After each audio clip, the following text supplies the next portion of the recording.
আজ আমরা পার্শ্ব স্পিচের সবথেকে যে গুরুত্বপূর্ণ অংশ ভার্ব সেটা নিয়ে আলোচনা করব। আমি প্রণয়, অনুপ্রয়াস লার্নিংয়ে আপনাদের সকলকে স্বাগত।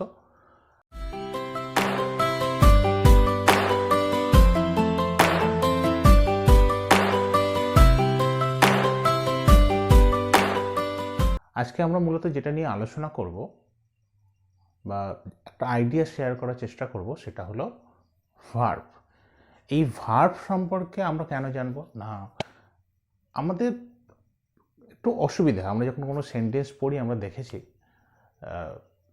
আমি বিগত দিনে পড়াতে গিয়েও দেখেছি, ভার্ব সম্পর্কে সঠিক ধারণা না থাকার জন্য বাক্যগুলো ভুল হয়, এবং সেই বাক্য ভুল যখনই হয় তখন আমাদের কিন্তু রাইটিং স্কিলের ক্ষেত্রে খুবই সমস্যা দেখা যায়।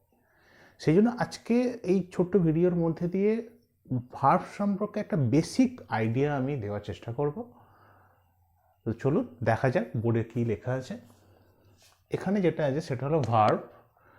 ভার্বকে আমরা মূলত দুটো ভাগে ভাগ করছি।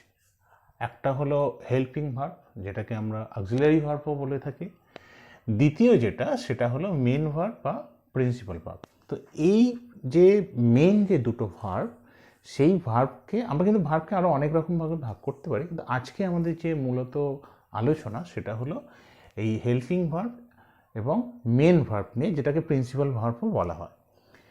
হেল্পিং ভার্ব আর মেন ভার্ব কেন আমরা ব্যবহার করি না, কোনো বাক্যের মধ্যে আমরা মেন ভার্ব ব্যবহার করতে পারি, আবার কোনো বাক্যের মধ্যে আমরা মেন ভার্ব ব্যবহার সাথে সাথে সাহায্যকারী ক্রিয়া বা হেল্পিং ভার্বটাও ব্যবহার করতে পারি।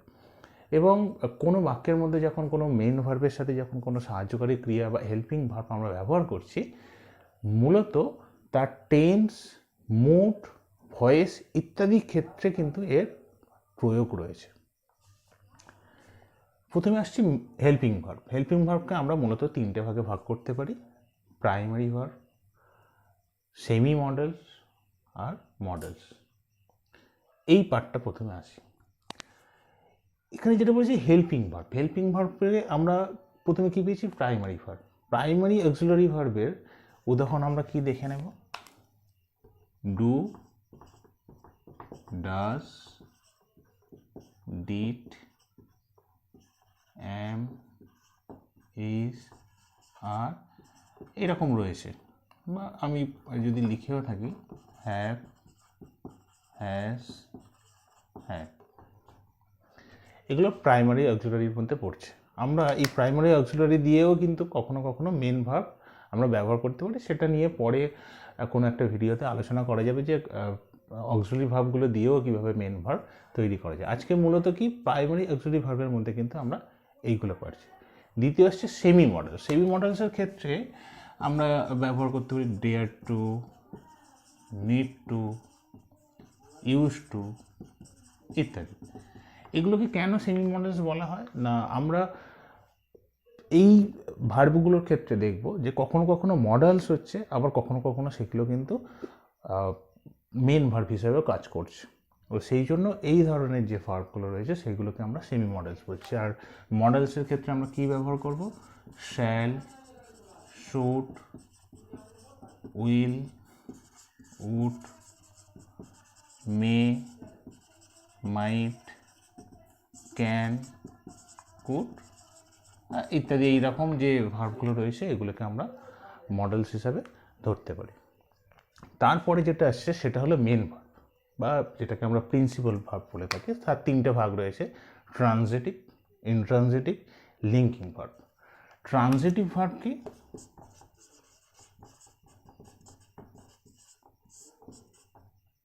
Text an object. সো এখন প্রশ্ন হলো what is object, what is an object? তো এই অবজেক্ট আমরা কিভাবে পাবো না, কোনো একটা সেন্টেন্স, সেই সেন্টেন্সে আমরা ভার্বকে খুঁজে বের করব। সেই ভার্বকে আমরা যখন what and hmm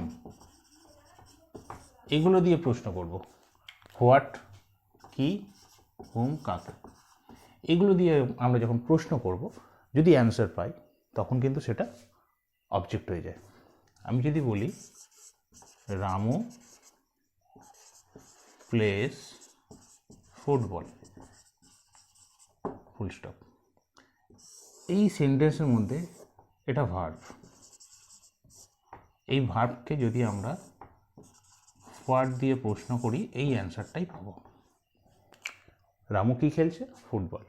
so this is transitive verb, কারণ এই সেন্টেন্সের মধ্যে এই ভার্বটি কিন্তু একটি অবজেক্ট নিচ্ছে। আবার আমি যদি বলি I am sleeping on my bed, এখানে স্লিপ এটা আমার কি হয়েছে? Main verb. এখানে কিন্তু একটা হেল্পিং ভার্ব রয়েছে। এই সেন্টেন্সের মধ্যে দিয়ে টেন্স বোঝাচ্ছে, কোন tense.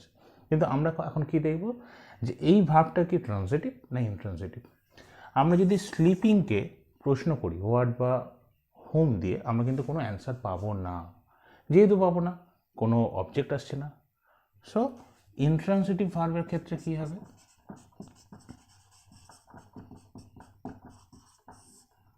doesn't take an object।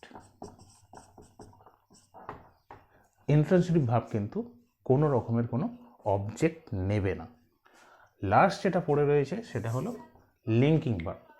Linking ভার্বটা আমরা সাধারণত কোনো সেন্টেন্সের মধ্যে আমরা ব্যবহার করি, তার যে কমপ্লিমেন্ট রয়েছে, সেন্টেন্সের যে কমপ্লিমেন্ট রয়েছে তার সাথে যে ভার্ব, তার একটা যোগাযোগ স্থাপন করার জন্য। সেই যোগাযোগ স্থাপনটা কিভাবে হয় না, আমরা এখানে দেখতে পারি। আমি যদি এখানে লিখি হিজ নেম ইজ জিৎ, এই যে সেন্টেন্সটা, এই সেন্টেন্সের মধ্যে এইটা হচ্ছে লিঙ্কিং। কেন না, এটা হলো কমপ্লিমেন্ট, এর সাথে এই যে সাবজেক্ট, এর একটা সম্পর্ক এই ভার্বটি বুঝিয়ে দিচ্ছে। সেই জন্য এখানে এই সেন্টেন্সটি হচ্ছে লিঙ্কিং ভার্ব।